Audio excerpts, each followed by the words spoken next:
Buenas tardes, mi nombre es Andrea Sánchez, soy estudiante de Psicología de la UNAD y el motivo de esta entrevista es conocer su punto de vista acerca del conflicto y más específico hacia el conflicto hacia la mujer. Puede que de pronto, si en algún caso ustedes no están inmersos en, digamos que en un contexto donde se evidencie ese tipo de violencia, sí quisiera saber, digamos, el punto de vista que ustedes tienen acerca de las preguntas que yo les voy a hacer. Quiero tener el permiso de ustedes para obtener el consentimiento informado de que esta grabación y las respuestas que ustedes me brinden van a ser únicamente objeto de estudio para temas académicos y solamente los va a visualizar lo que es la parte de la tutoría y nosotros como estudiantes. Y con permiso de ustedes pues voy a grabar. De acuerdo. ¿Listo? Okay. Entonces les voy a hacer unas preguntitas, son muy cortas, quiero que pues me cuenten su punto de vista, ¿listo? Entonces para comenzar pues vamos a hablar como lo que les decía ahorita, como conflicto armado en Colombia.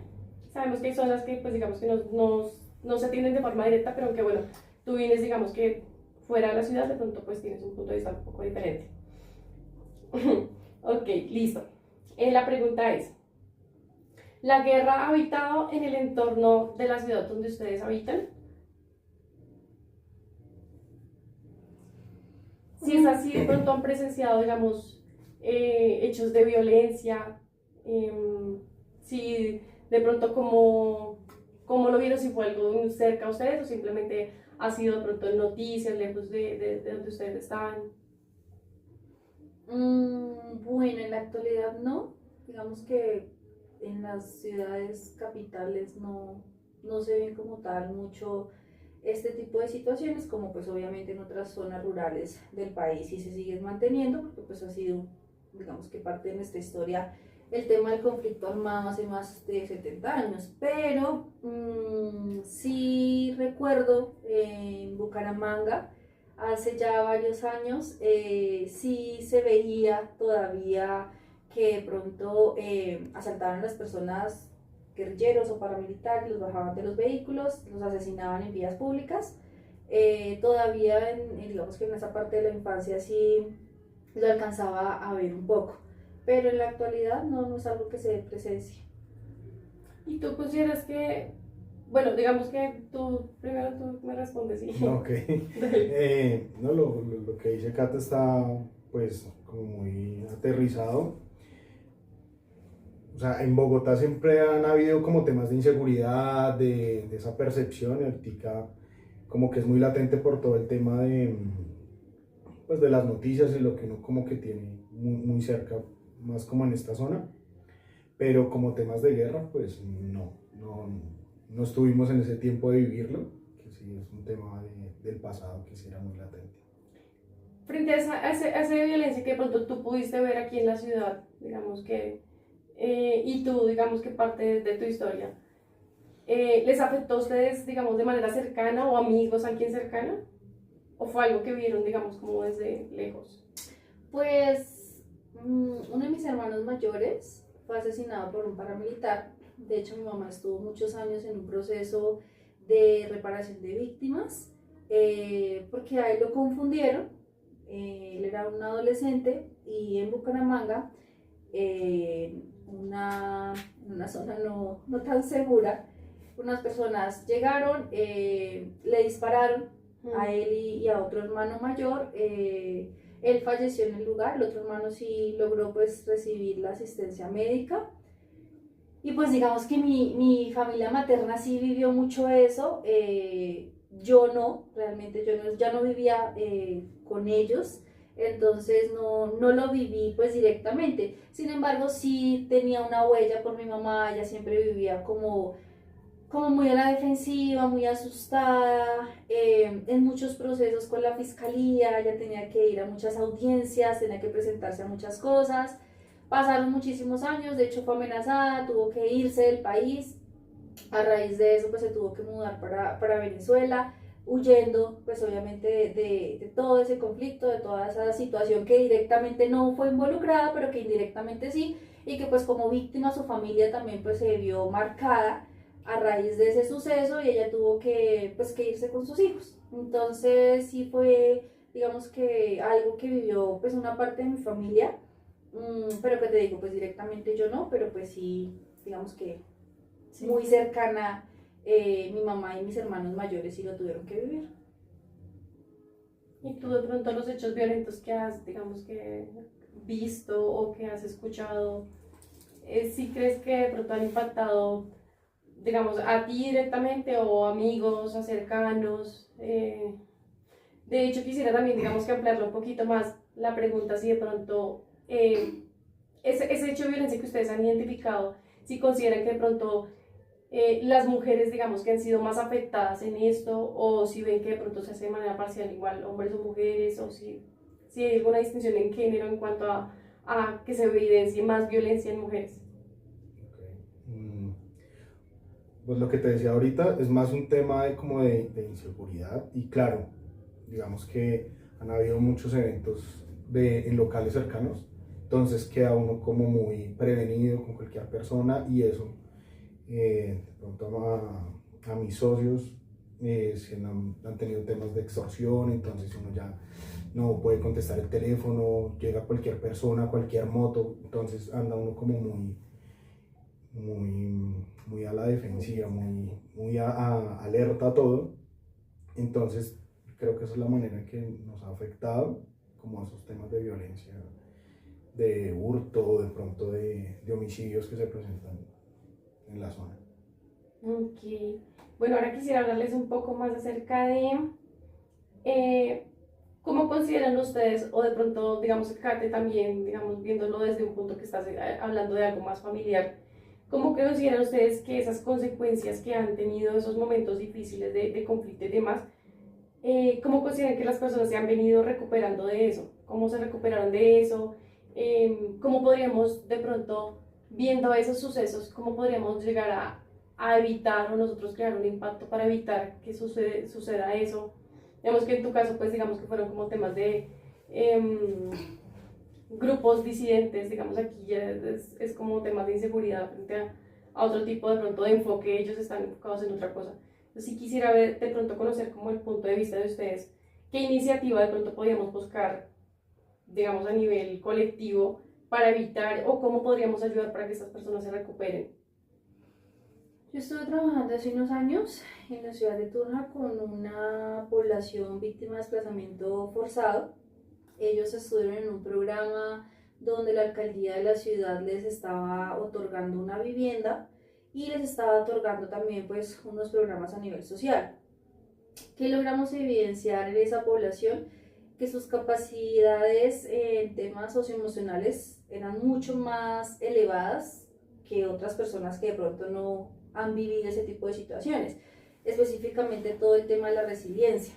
¿Sí? Son personas que conocen de primera mano, pues obviamente las calamidades de la vida, han tenido que dejarlo todo, han perdido seres queridos, y eso les ha hecho que pues obviamente esa capacidad de adaptación mejore, tengan unas mejores estrategias de afrontamiento, a nivel emocional también su regulación tiende a ser muy buena, en contraste pues obviamente una persona que no ha vivido estas situaciones, pero necesitan un poco más de empatía, ¿sí? Necesitan un poco más de que la sociedad entienda que necesitan otra oportunidad para volver a surgir y que eso también requiere tiempo, dinero, estabilidad, trabajo, estudio para los niños, salud.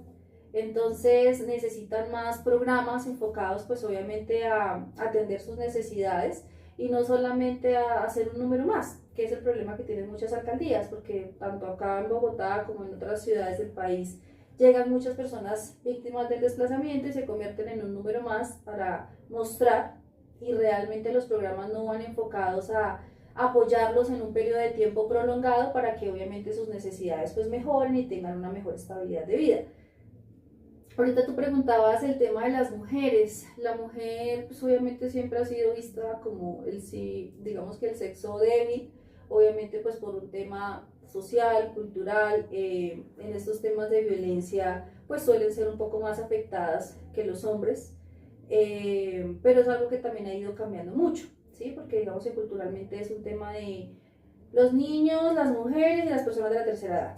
Ya hoy en día también se están involucrando mucho todo el tema de la neurodiversidad, pero el tema de la mujer sigue siendo todavía como esa característica de inferioridad y pues obviamente la mayoría, no es todos, pero la mayoría de personas que ejercen estos actos violentos son hombres. ¿Sí? No todos, pero la mayoría de las veces sí, o digamos que en un porcentaje mayor es del sexo masculino. Entonces, pues obviamente ahí también se ve muy afectado, pues, como esa nivelación entre poder, entre lo que es lo masculino, lo femenino, y pues obviamente las mujeres somos vistas como ese objeto para poder ellos doblegar, para poder ellos manipular, para poder ellos también sobresalir. Entonces, en un gran porcentaje son más las víctimas de este tipo de conflictos a nivel femenino, que pues obviamente de pronto lo puede hacer a nivel pues, masculino, ¿sí? Okay. Súper claro. Bueno, ¿y cómo podríamos hacer para tratar de evitar esos hechos, o sea, de evitar que eso suceda? ¿Cómo podemos prevenir? O sea, digamos que hablamos de la acción que podemos hacer posterior al daño. ¿Y cómo prevenimos eso? Generando en la población habilidades de prosocialidad. Necesitamos ser más empáticos, necesitamos ser más conscientes con las necesidades del otro, necesitamos enfocarnos más en lo prosocial, en lo que nos hace humanos, no solamente, hace poquito veía una noticia y yo decía, es completamente cierta, no solamente lo que vivimos nosotros como colombianos, porque todavía hay conflicto armado, que nosotros no lo veamos en las grandes ciudades, como ya lo había dicho, pero todavía lo hay.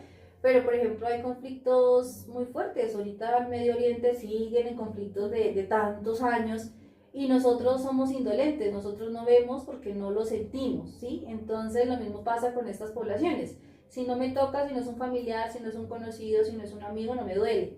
Entonces, con la prosocialidad trabajaríamos mucho eso.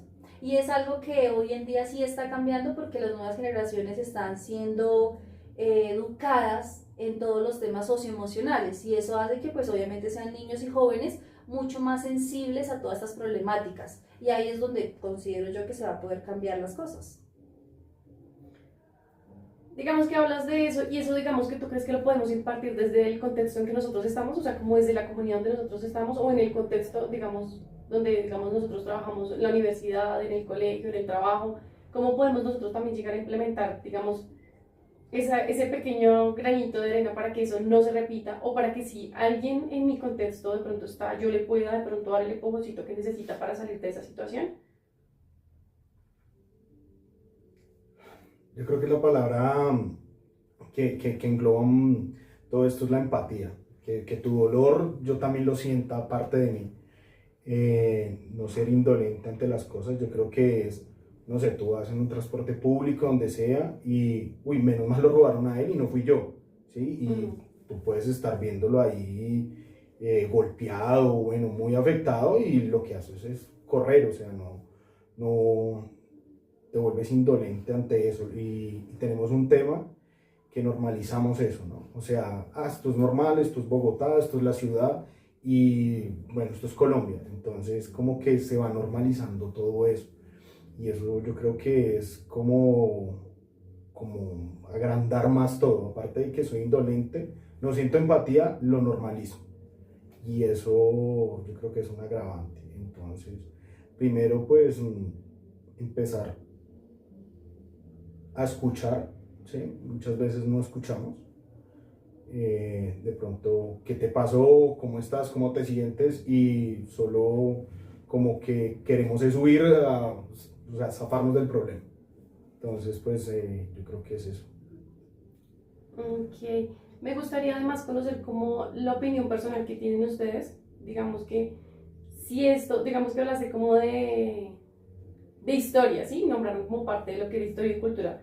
¿Ustedes consideran que este hecho tiene algunas raíces de antepasados, costumbres machistas, de pronto que vengan arraigadas y que estén perdurando en la historia, digamos, a nivel social?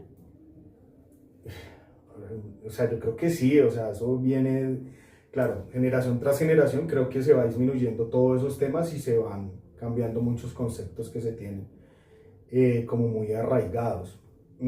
pero igual seguimos, o sea, somos una cultura dada al machismo, dada como a yo puedo todo, yo soy el que manda, yo soy el más berraco y eso viene pues como de los abuelos, de los papás. Entonces, de pronto, tomando un ejemplo que estaba viendo, era como un tema más económico, ¿no? Era que el pensamiento latino es muy de bajar la cabeza hacia el crecimiento, sobre la expansión de las cosas, cosa que no tienen, por ejemplo, los americanos o los japoneses, que es grandes multinacionales, grandes cosas. Entonces es algo que viene pues desde los tiempos de la colonización, que es como yo no me dejo, yo soy el más vivo, yo soy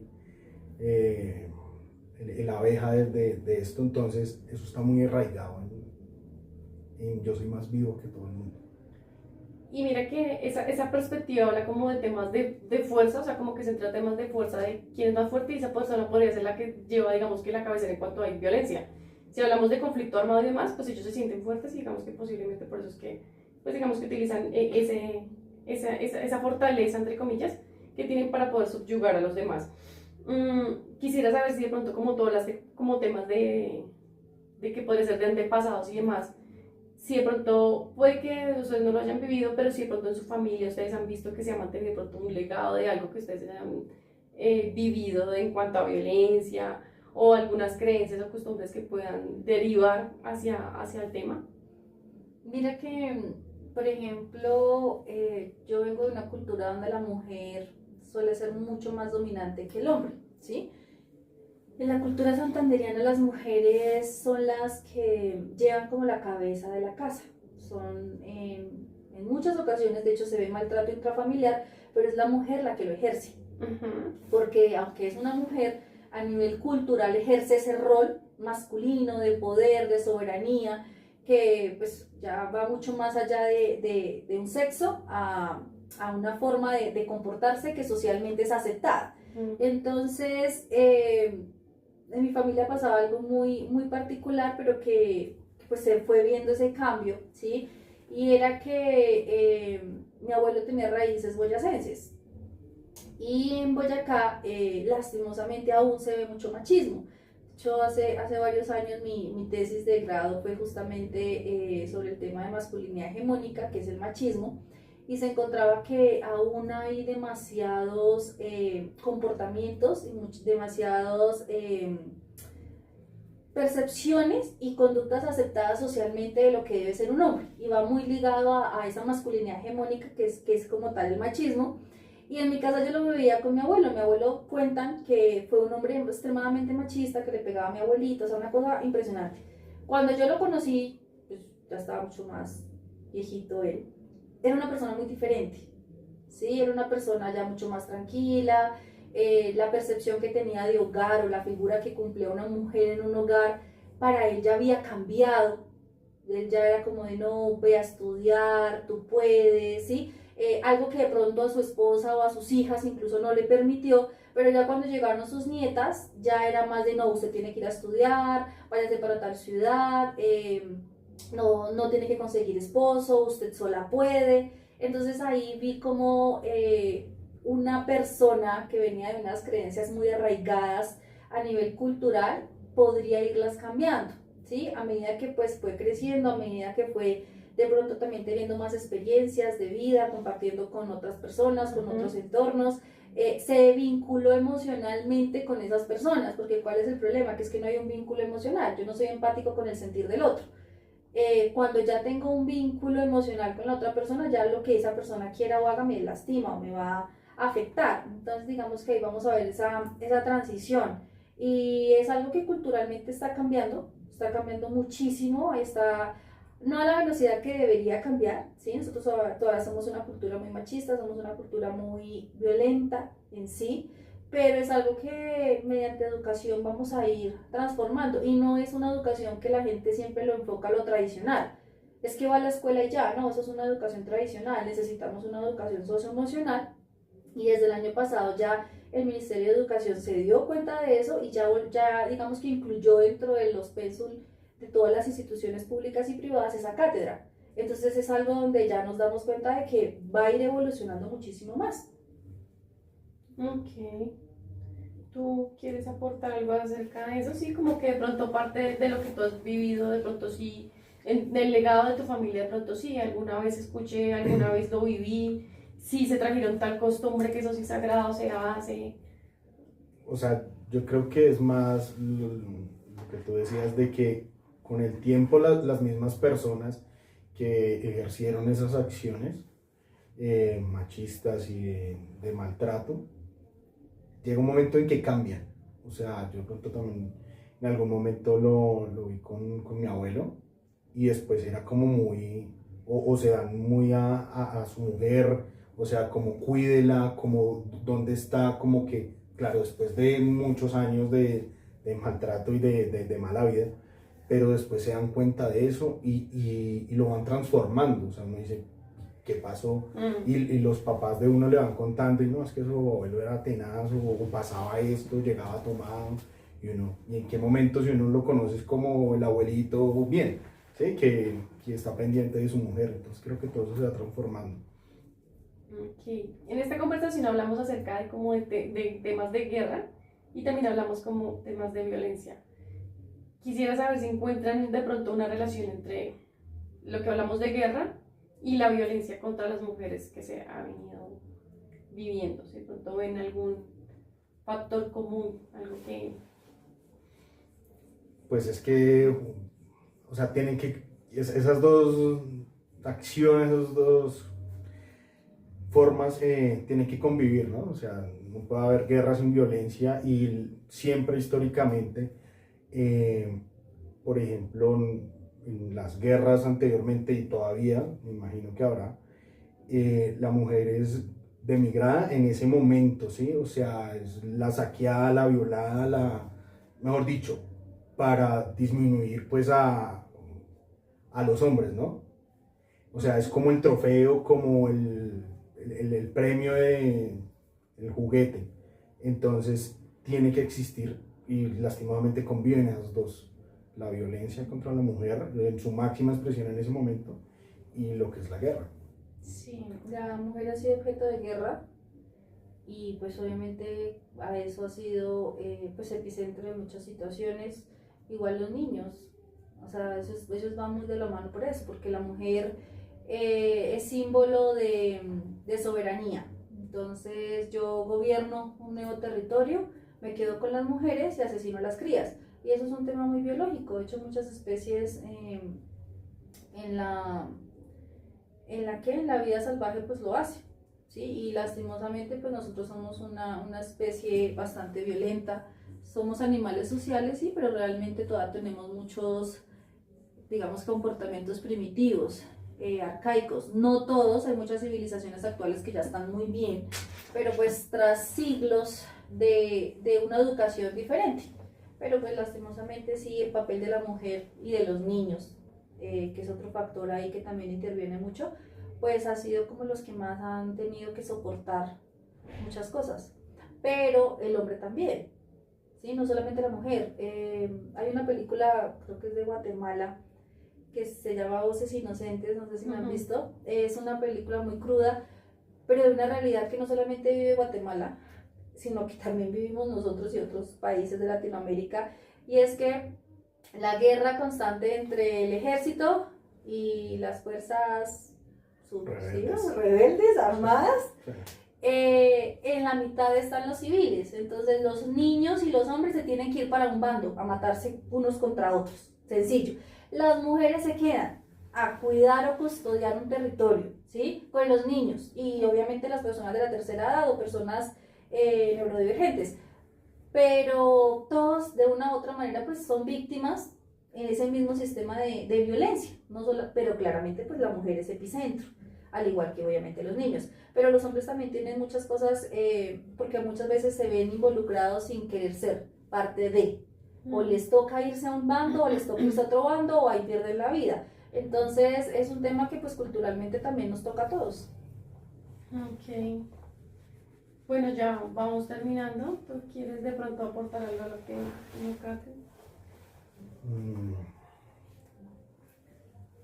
No. Ok. Bueno, les agradezco mucho por su tiempo, por sus valiosas opiniones. La percepción que ustedes tienen es muy importante para mi grupo y para mí, porque pues nos permite conocer muchos puntos de vista, al igual que yo. Ellos están haciendo esta entrevista, entonces vamos a conocer muchos puntos de vista de diferentes experiencias y de lo que ustedes también conocen, más allá acerca del tema de violencia que lo hayan vivido o pues que lo hayan visto desde lejos. ¿Alguno más quiere de pronto agregar algo, alguna reflexión final, algo que hayan de pronto, no sé, que hayan de pronto tocado algún tema que de pronto se hayan sentido ustedes y que quieran de pronto dejar como una semillita ahí? Yo creo que, bueno, algo que tiene de pronto la universidad en la que tú estás formándote es ese sentido social. Es una de las pocas universidades que en el país todavía conserva digamos que la formación de psicólogos desde el ámbito social, no netamente desde el clínico, como de pronto la gran mayoría. Y es un componente muy valioso, acompañar a la sociedad en su crecimiento y digamos que cambiando esas percepciones, esas opiniones. Yo veía un ejercicio muy bonito que hicieron en Estados Unidos, es muy triste, pero digo bonito porque genera conciencia, y es que pusieron en una vía pública muy conocida, no me acuerdo de tal nombre, muchas fotos de niños de Siria con todo lo que están viviendo en Medio Oriente, y la gente X pasaba, las veía y muchas veces lloraban, o sea, una cantidad de emociones, pero yo siento que eso es algo que necesitamos ahorita, darnos cuenta de lo que está pasando afuera y ver cómo entre todos hacemos algo para que eso pare, porque no solamente es afuera, aquí al ladito también lo vivimos, en nuestras familias lo vivimos, en nuestro país lo vivimos, entonces es ser un poquito más consciente y usar mucho más las redes sociales para que las personas también se den cuenta de esta realidad y así empezar entre todos a cambiarla. Si yo cambio mi realidad, puedo también cambiar la realidad de él y así sucesivamente. Entonces se vuelve un cambio colectivo. Eso sería como una forma muy interesante también de poder transformar a través de redes sociales ese tipo de ejercicios que ustedes hacen. Ok. Sí, yo creo que, como resumiendo, y la gran palabra es la empatía, ¿sí? Y que eso también frena mucho como ese detonante de la guerra, de la violencia, que es el odio, la ira, no poder controlarme, ¿sí? Y la venganza, y te quiero dañar y te quiero lastimar y quiero que sufras más de lo que yo estoy sufriendo. Entonces creo que la educación, todo lo que está diciendo Kate, es súper importante, es como la base para una transformación profunda, una transformación real en nuestra sociedad, y que nos va a permitir ser mejores personas, mejores ciudadanos, mejores colombianos y un mundo mejor. Ok, bueno, muchas gracias por participar.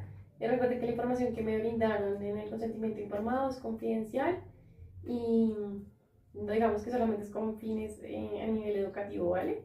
Entonces, muchísimas gracias por su opinión. A ti.